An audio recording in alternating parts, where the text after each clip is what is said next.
Met my geliefde broeders en susters, dis wonderlik om saam te kan lees. En ek bou vanmôre nog steeds op die gedagte wat ons gehad het in die afgelope tyd van geloof.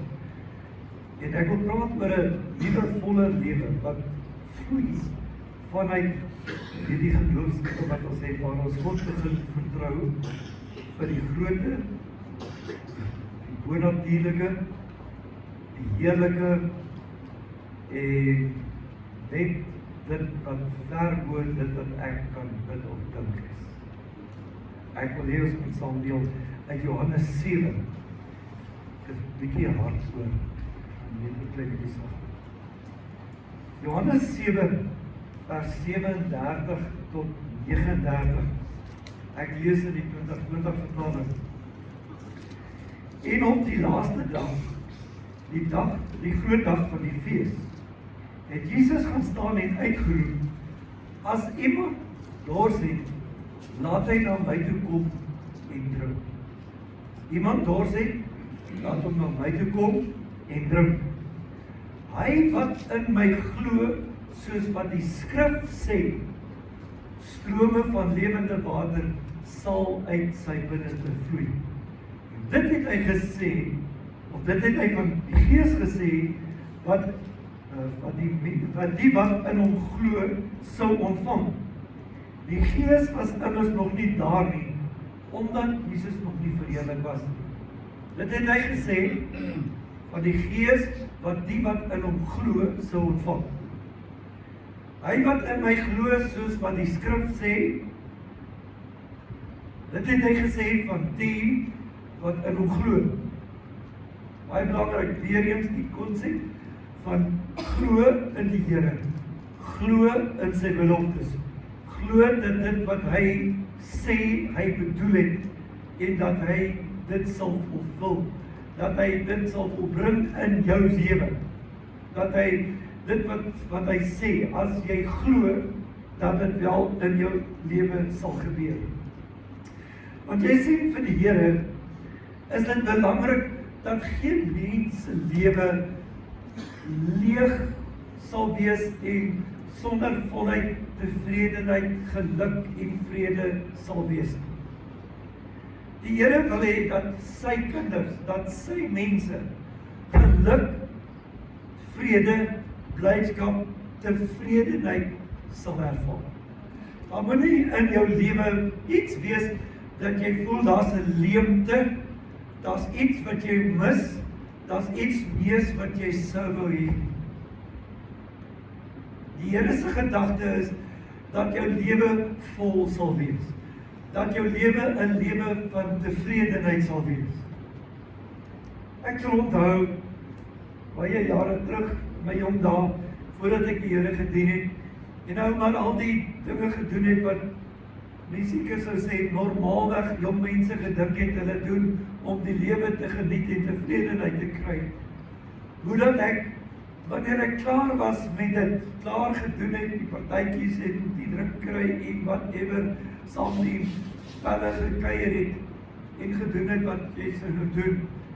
As ek huis toe gegaan het, het ek leeg gevoel. Het ek gevoel as iets wat kort. En al die goed gedoen het, was nou lekker om saam met die pelle te wees en te kuier en so meer, maar toch het ek iets gemis. Toch het ek gevoel, ek is nie regtig gelukkig en tevrede in die lewe. Ek mis iets. Ek kort iets. Nou goed, ek het by 'n jeugbyeenkoms van 'n gemeente gekom en ek het die jong mense van my portier en jonger gesien saamkuier en ek gesê, maar hierdie ouens het iets in hulle wat ek nie het nie, maar wat ek graag wil hê. En dit was die Here. Dit was die volheid van sy Gees. Want kort daarna wat ek my hart en my lewe vir die Here gegee het, toe ek ook wat hulle gehad het, so, toe ek ook beleef daarna, as ek huis toe gaan, het ek nie gesê, ek soek nog iets, en ek gaan leeg huis toe, en ek is nie tevrede nie, ek voel, ek kort iets nie. As ek huis toe gegaan het, van waar ek by ander gelowiges saam was, en ons die Here aanbid het, het ek altyd gevoel, wauw, jy weet, ek gaan huis toe en ek is vol en ek dra iets saam met my in die huis in. Want dit was nooit die gedagte van die Here dat 'n mens nie tevredenheid in sy hart sal hê en dat 'n mens nie die volheid en die heerlikheid van die Here in sy hart sou beleef. So, dit wil ek hê, wanneer ek met die skrif kom, hy wat in my glo soos wat die skrif sê, en hy sê strome van lewende water sal uit sy binneste vloei, dan verduidelik hy dit het hy van die Gees gesê, wat die wat in hom glo sou ontvang. Moet jy onthou dat strome van lewende water, die volheid van die Heilige Gees, was juist bedoel om hierdie leegheid wat jy as mens dikwels ervaar, vol te maak. En Jesus het gekyk na hierdie mense wat die fees bygewoon het, en hy het gekyk en gesien hoe leeg hierdie mense se lewens eintlik is. En ons moet miskien net ook by dit stil staan en dit ook plaas in die konteks van wat ek voorheen gesê. Hulle het by mekaar gekom om fees te vier. 'n Fees wat hulle vier om die oes en wat ook al hulle insamel te kon celebrate en so van dankie te sê vir die Here se goedheid en guns. En hulle het saamgekom in groot massas en laat maar sê groot bazaar gehou. Daar was stalletjies en mense het goed gekoop en daar was allerhande geselligheid en so meer. Maar tog het Jesus na die klomp mense gekyk en ook gesien. Ten spyte van al die goed wat hulle doen, daar's 'n leegheid in die harte van die mense. En toe maak hy 'n uitspraak. En hy sê, hy wat in my glo, soos die skrif sê, strome van lewende water sal uit sy binne. Met ander woorde, die gaan iets binne in hom opspring en borrel en uit sy hart uitloop, wat sê, hy's vol. Wanneer loop iets oor? Wanneer hy oorvol is. 'n ding kan nie oorloop wat nie vol is. Wanneer loop 'n glas oor? As jy hom onder die kraan hou en jy hou hom onder die kraan langer as wat die inhoud van die glas kan vat en is meer en hy begin oor die rand te stroom. En dis die prentjie wat Jesus sê. Hy wat in Jesus glo, soos die skrif sê, gaan hierdie mens wees, hy gaan so vol wees. Hy gaan eintlik oorvol wees, want strome van lewende water gaan uit sy binneste uit. Jy gaan voller wees. En dit gaan nie net 'n volheid wees wat jou behoefte en begeertes tevrede stel, sodat jy gelukkig en tevrede is en huis toe gaan en 'n lekker liedjie in jou hart het en sing nie.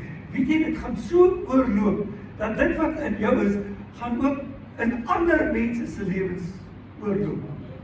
Want wanneer dit oorloop, dan moet dit val op iets anders. As die glas oorloop, dan moet hy nog in die wasbak val. As jy buite staan en die emmer wat jy vol maak, loop oor, moet dit tog op die grond rondom hom val. En as dit op die grond rondom hom val, gee dit water vir die gras of whatever daar is, of wat ook al. Dit gee lewe. So, dit wat jou hart van vol is, gaan lewe gee aan die wat daar buite is. Dit gaan lewe bring vir mense rondom jou. As jy glo, soos die skrif sê. So as jy glo, dat God in staat is om te doen ver bo dit wat jy kan bid of dink, en die Here vir jou begin wonderwerk na wonderwerk in jou lewe doen, gaan dit meer wees as wat jy kan hanteer. En die goedheid en die guns gaan nie net jou lewe volmaak nie, maar dit gaan oorloop en in lewens van ander mense ook beskik. En jy gaan in staat wees om ander te seën, omdat God jou seën. Just like ouers. Ek wil hê julle moet dit verstaan. Wanneer die Here jou seën met sy volheid, met sy goedheid en sy guns, is dit altyd in oorvloed. Meer as wat jy nodig het. En hy gaan altyd deur jou ander mense seën. Broers, susters, maak jou hart oop en seën ander wanneer God jou begin seën. Want hoe meer jy ander seën, hoe meer gaan die Here jou seën. Hallo? Meeste mense wil soos 'n reservoir word. Hou vir myself, hou vir myself, hou vir myself. As ek kry, hou vir myself. Maar die oomblik, as jy begin soos die skrif sê, in die Here glo, gaan dit jou hele lewe volmaak, en dit gaan oorvloei. Dit gaan oorvloei, dit gaan altyd meer wees, en jy gaan altyd vir ander ook kan gee van dit wat jy het sy dit geestelik is, en het sy dit materieel is. Amen. Altyd gesê. As 'n mens dit lees, dan dink 'n mens ook noodwendig aan die vrou, met wie hy kort tevore by die put gepraat het. Onthou julle die vrou, wat hy voorgevra het vir water, en toe sê maar, hy kan vir haar water gee, wat as sy daarvan drink, nooit weer gaan dors kry nie, en hy sê vir haar, okay, jy het nou al soveel mans gehad, en die ene sal met jy nou is nie jou man nie, nee, okay, daai. Nou kyk wat sê Johannes 4 vers 10. Jesus het haar geantwoord, as jy van die gawe van God geweet het, en wie dit is wat jou vra, gee vir my water om te drink, sou jy hom gevra het, en hy sou vir jou lewende water gegee. Kom ons kyk weer. Jesus het haar geantwoord, as jy van die gawe van God geweet het. Want hy het 'n woord gebring wat mense tot op daardie tyd nog nie gehoor het. Hulle die Ou Testament gaan, Jesus het gekom en hy het die vervulling van die koninkryk van God verkondig, en dat die mense in 'n tyd van beweeg waar hulle die volheid van God se heerlikheid gaan beleef. So hy sê vir haar, as jy geweet het wat sal met my kom. Daar's 'n ander belangrike skrif wat Jesus leer. Hy sê, as ek deur die Gees van God duiwels uitdryf, het die koninkryk van God gekom. Basileia te veel, die koninkryk van God het gekom.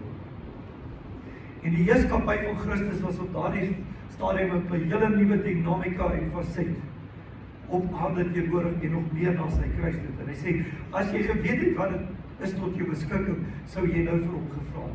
As jy geweet het ook wie dit met jou is, dan sou jy dadelik gevra het. Broers en susters, en ek dink, ons het in die afgelope weke wat ons die woord gehoor het, begin hoor wat dit is, wat die Here, die gawes, die guns en die seën wat God in gedagte het vir ons as gelowiges. En daarom, as ons dan nou weet, dat dit is God se plan vir ons, dan het die tyd aangebreek om te vra daarvoor. So om gevra het, en lewende water sou uit jou gevloei. Hy sê in vers 14, maar wie van die water drink wat ek hom gee, sal tot in ewigheid nooit dors kry nie. Die water wat ek hom gee, sal in hom 'n fontein van water word, wat opborrel tot die ewige lewe. Wow! Kyk weer eens. Dis Jesus wat praat. Is hy entjie verder wat hy met hulle praat, wat ons gelees het aanvanklik. Hier is hy die eerste keer, en hy vertel hulle water wat opborrel soos 'n fontein, en die oomblik as hy opborrel, loop hy uit. Hier in die Hoofveld sien 'n mens nogal dit redelik, veral reentyd.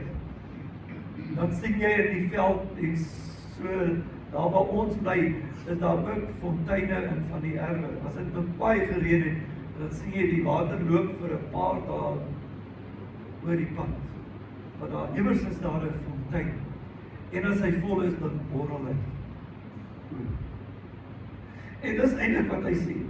As jy by die Here kom, en jy glo en jy vertrou dat Jesus die Here is, en jy laat toe dat hy jou hart vul met sy gees en sy heerlikheid en sy tevredenheid, is dit 'n fontein wat in jou binneste opspring en wat opborrel en uitloop, en dan gee hy 'n tydspan daarop. Ek wil hê jy moet dit ook raak sien. Tot die ewige lewe. Dis nie 'n korttermyn ding. Ek wil amper sê, dis nie 'n seisonale ding soos baie van die fonteintjies by ons in die veld. As dit reenseisoen is, loop die fonteintjies, en as dit winter is, loop die fonteintjies nie. Hierdie ene is nie beperk aan 'n seisoen nie. Hierdie ene, die guns en die seën van die Here wat uit ons uitkom en borrel, is tot die ewige lewe. Dis vir ewig. Ewige lewe sê ewig.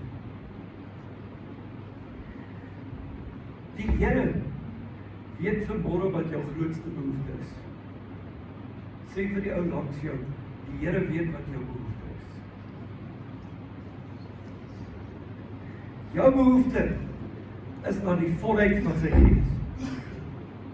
Maak nie saak of jy nou die dag die Here begin dien het, en of jy die Here jou lewe dan dien nie, maar jou behoefte wat jy het, waarna jy uitroep, is na die volheid van sy gees. Want onthou, toe ek as jongman was, het ek rondgedoen wat ek wou doen, want alles was ek op soek na iets meer.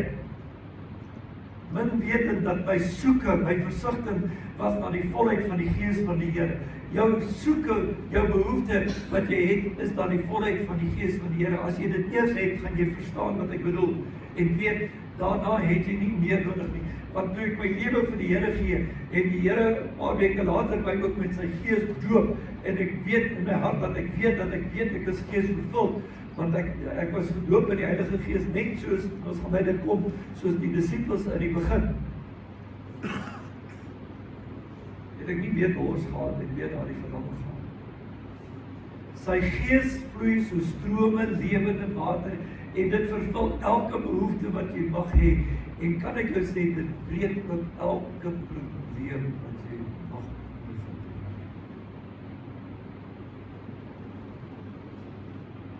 Ek sit en dink aan noodsituasies. Iemand het met my gedeel rondom probleme wat haar dogter het. Ek wil vanmôre vir jou sê, hier's die antwoord. Sy smag na die volheid van God se gees. As sy dit eers het, sal dit haar hele lewe verander. Jy sal dit daardie siklus van myself seermaak, myself te nakom, myself indoen, myself beskadig, omdat ek op soeke is na volheid, sal dit daai proses stop as jy gees vervul is. Ons sit baie keer, en ek verstaan my om 'n verklaring vandag te maak. Ons weet van in ons eie dorp, van ons eie mensies, jong mensies, wat met welend betrokke is, hulle het gewaarsku oor die inbrake, en het hulle vir ons mooi laat verstaan, ons moet dink, en weet, dit is nie net 'n sekere groep mense nie, dit is ook ons eie mense wat inbreek en steel. En hulle breek in en steel waaroor, omdat hulle wil gaan dwelms koop. En waarvoor soek hulle, as hulle gaan dwelms koop? Hulle soek na volheid. En hulle kry dit nie. Hulle van een fiks na die ander fiks hardloop, en soek na hulle volheid, en intussen is dit net destructief, en dit verwoes en vernietig hulle. Hoekom? En dis die verkeerde ding wat hulle soek. As ek en jy soek na die volheid van God se gees, sal ons onsself nie vernietig nie, ons sal tevredenheid hê, daar is 'n lewende in ons binneste wees, en elke behoefte wat ek het, en sigting, verlange na liefde, want dis baie keer waaroor dit gaan, liefde en aanvaarding en tevredenheid. Ek onthou, my rondstopper na alles te was, omdat ek aanvaarding en liefde gesoek het. Ek wil vir u sê, my broer, my suster, toe ek in Christus sy volheid en sy liefde ervaar, het ek daarna nooit weer nodig gehad om dit te soek. Ek het nooit weer nodig gehad om rond te val. Ek het dit gehad, en ek het geweet wat dit is. As jy dit in jou lewe het, gaan jou lewe verander. Belangrik is die voorwaarde. Hy wat glo. Hy wat in my glo. Sê vir jou langs jou, hy wat in Jesus glo. Dis waar dit alles begin. Glo in hom, en dit sal 'n rivier van seën vrystel in ons lewens. Glo in die Here, en dit sal 'n rivier van guns en seën vrystel in jou lewe. Help mense om te glo in Jesus, want dis waar dit begin. En dan sal ook in hulle lewens 'n stroom van lewende water wees, en van guns en heerlikheid. Want die Here wil jou en my bring na 'n plek waar elkeen van ons glo, en elke behoefte wat vir ons bedoel is, ontvang. Elke belofte wat vir ons bedoel is, dat ons dit ontvang. En elke behoefte wat jy het, dat die beloftes dit vir jou vervul. Jy sê, dink aan die 12 disippels. Gewone, ordinêre mense. Ongeskoold. Hulle was vissers en ambagsmanne. was die geleerde fariseërs en skrifgeleerdes wat van tyds af weer lees en skryf in skool toe gegaan het nie. Ons sê dit maar ruwe mense. Hoe sou sulke mense die werke van Christus kon doen en selfs groter as dit kon doen? Hulle was nie geskoold nie. Hulle het nie kennis gehad nie. Hulle het geweet hoe Petrus het geweet hoe om vis te vang. Hy het geweet hoe om vis net reg te maak. Hy het geweet hoe om vis te verkoop. Hy het geweet hoe om vis skoon te maak. Hy het geweet hoe om vis gaar te maak. Maar hy was nie geskoold nie. Hoe sou so mens die werke van Jesus doen en groter werke as dit? Eenvoudig. Menslik was hy nie in staat nie. En so ook jy en ek, as ons mooi daarin dink, al is jy hoe geskoold om die werke wat Jesus gedoen het te doen en groter werke as dit, al is jy hoe geleer, al het jy watter graad, is okay, al het jy watter ambag, dink mooi daarom. Maar Jesus het hierdie groep disippels nie aan hulle eie lot oorgelaat en hulle eie probeer dit opmaak, soos wat julle aangaan, probeer iets doen en probeer uitfigure nie. In Johannes 14 vers 16 maak hy die belofte, hy sê, en ek sal die Vader vra, en hy sal vir julle 'n ander parakleet gee, sodat hy vir ewig by julle sal wees. Jou vertaling praat van troost, want die Griekse woord vir iemand, die woord parakleet is die Griekse woord vir iemand wat geroep is om bystand te verleen, 'n helper, 'n voorspraak, 'n pleitbesorger, 'n trooster. So met ander woorde, wat Jesus vir hulle sê, ek sal die Vader vra en hy sal vir julle iemand anders stuur om julle bystand te verleen. Iemand anders stuur om julle te help. Iemand anders om as 'n voorspraak vir julle op te tree, 'n pleitbesorger. Dan gaan ons vinnig vorentoe. Jesus maak hierdie belofte, daar het ons 'n bietjie fast forward tot op Pinksterdag. So rukkie later, toe die Here sy gees uitstort in die begin. En ek wil hê ons moet daai woord onthou, in die begin. Dit is die begin van 'n nuwe fase in die lewe van gelowiges.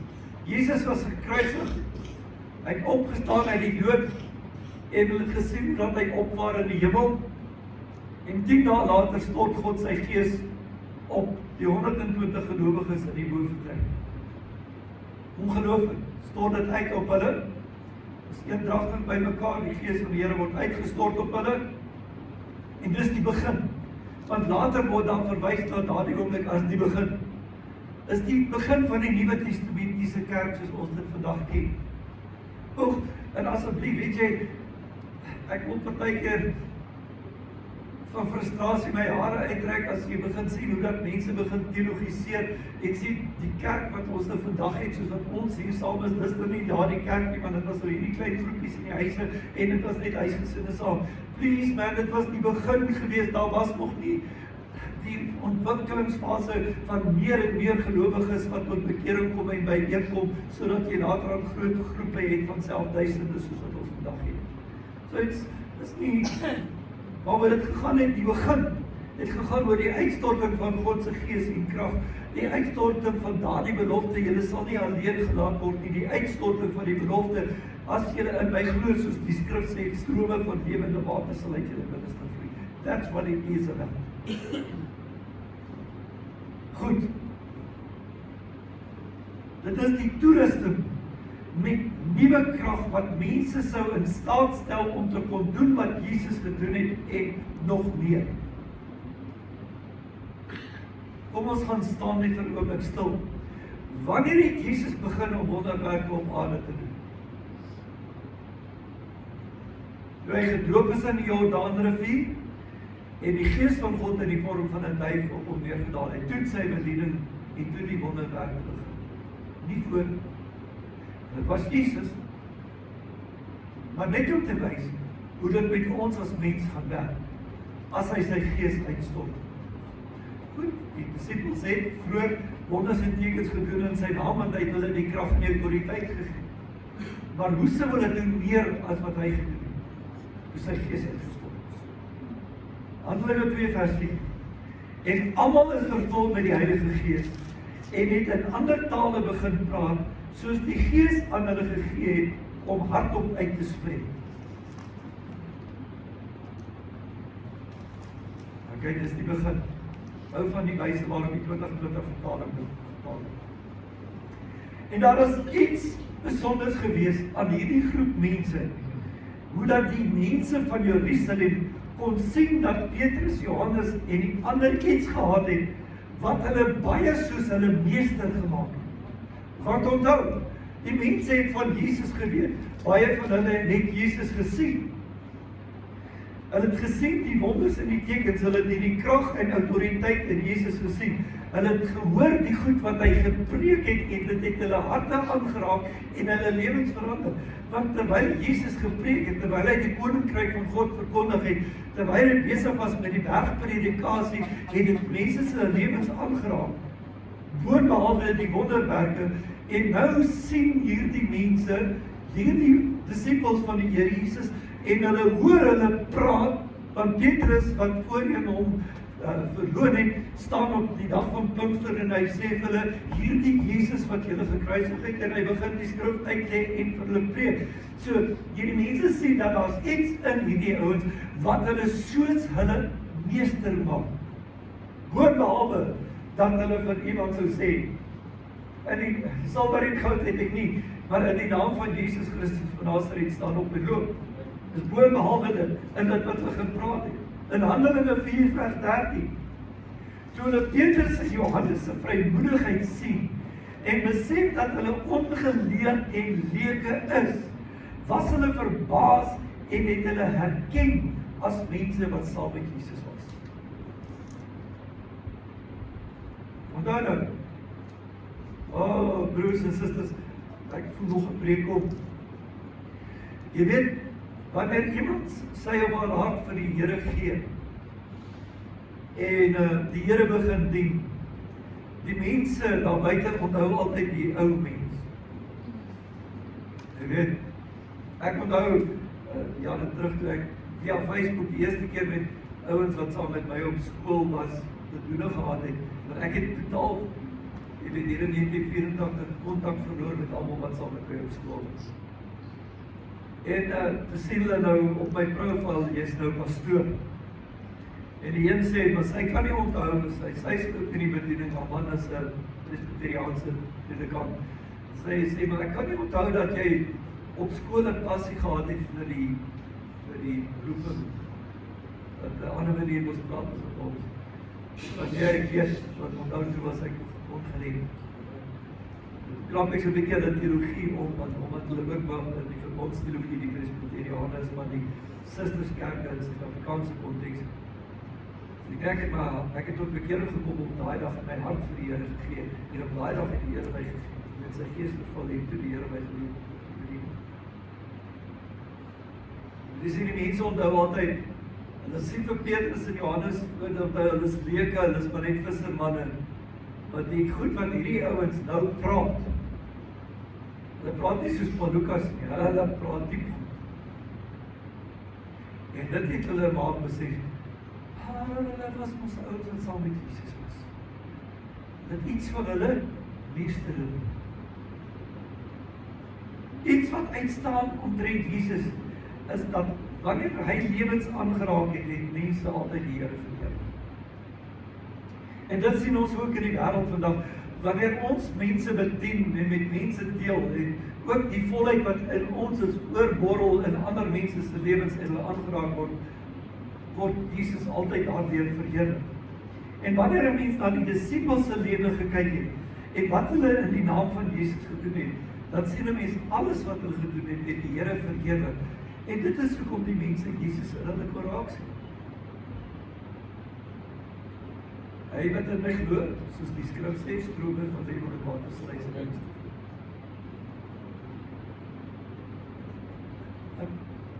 Petrus, die ouens het baie mense se lewens aangeraak. En in Handelinge 11, as jy lees, dan sien jy hoe dat hulle op 'n stadium ook hulle self moes gaan verdedig omdat hulle hierdie groep mense gedoop het. Maar kyk hoe verdedig hy homself of hulle self. Handelinge 11 vers 15. Ek het toe ek begin spreek, het die Heilige Gees op hulle geval, soos ook op ons in die begin. Dis in die ou vertaling praat hy daarvan. Ook soos ons, soos in die begin. Wanneer was die begin? Dan moet dit by vers 4.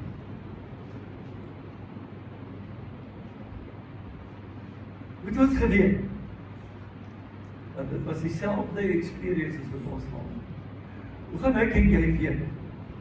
Dit is dieselfde ondervinding as wat ons in Christus het. Hy wat in my glo, soos die skrif sê, strome van lewende water. Guns, seën, heerlikheid van die Here, gaan my lewe vol. My lewe gaan spreek van tevredenheid. My lewe gaan spreek van guns en seën. My lewe gaan spreek van vrede. Wanneer ons vol word van die Heilige Gees, soos wat hy beloof het in Johannes 7 vers 38, het ons deel aan God se natuur en maak ons die lewe van Jesus ook aan die wêreld bekend. Want dit wat vir ons glo, die werke wat hy sou doen en groter werke wat ons doen, is nie net vir onsself om te kon vat en te kon hou nie. Dit het altyd om oor te loop na ander. Iets interessant omtrent Handelinge 2:13. Almal was verstom en verward en het mekaar gevra, wat beteken dit tog? Ander weer het spottend gesê, hulle is vol soet wyn.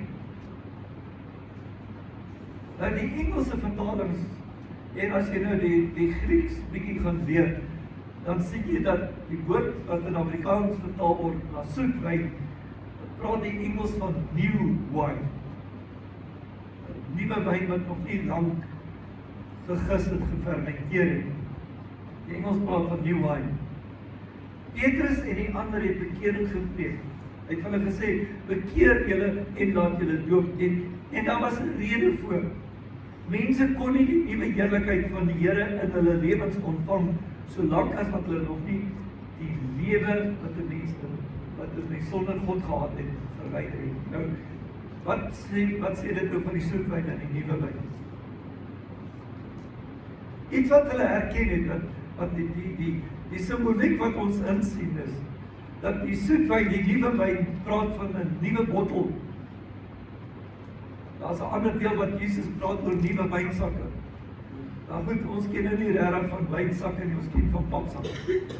Okay, nou ons praat van 'n nuwe bottel. Jy sit nie ou wyn in 'n nuwe wyn in 'n ou bottel.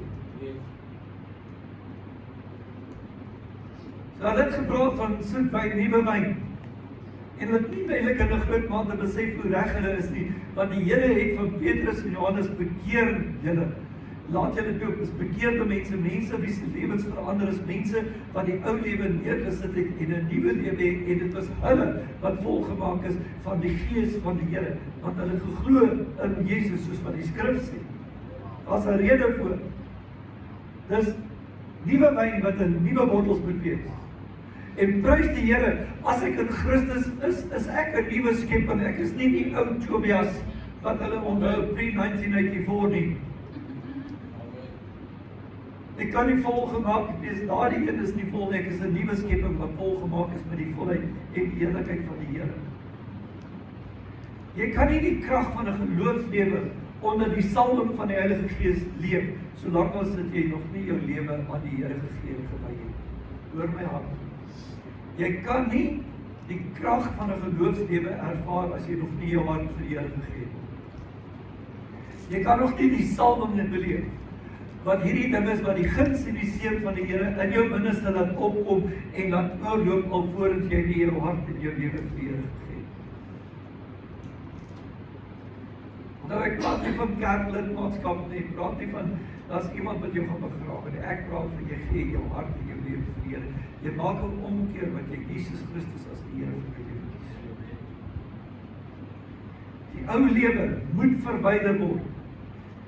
Die ou lewe moet verwyder word sodat daar plek en ruimte is vir die nuwe geesvervulde lewe waar die heerlikheid van die Here vanuit jou binneste vloei. Want die ou lewe en die nuwe ene kan nie met mekaar saamstaan. En ek wil sê hoekom? Want die nuwe lewe is vol. Die ou lewe is nie vol. Die nuwe lewe is 'n voller lewe wat oorloop. Die ou lewe gaan uit mekaar spat as hy dieselfde doen. Hy gaan nie werk. So. Dit gaan vanmôre daaroor dat jy verstaan en besef. Ek moet glo in Christus soos die skrif sê. Hy is die Here wat aan die kruis sy lewe geoffer het vir my, die prys vir my betaal het. Ek moet besef, ek is 'n sondaar. Ek moet my sonde vir die Here bely en erken, Here, my lewe is verkeerd tot nou toe. Ek vra vergewe my. Maar Jesus, ek neem U aan as my verlosser en my saligmaker en ek maak U die Here van my lewe. Ek lê die ou mens af. Wanneer ek dit doen, sal ek vloei.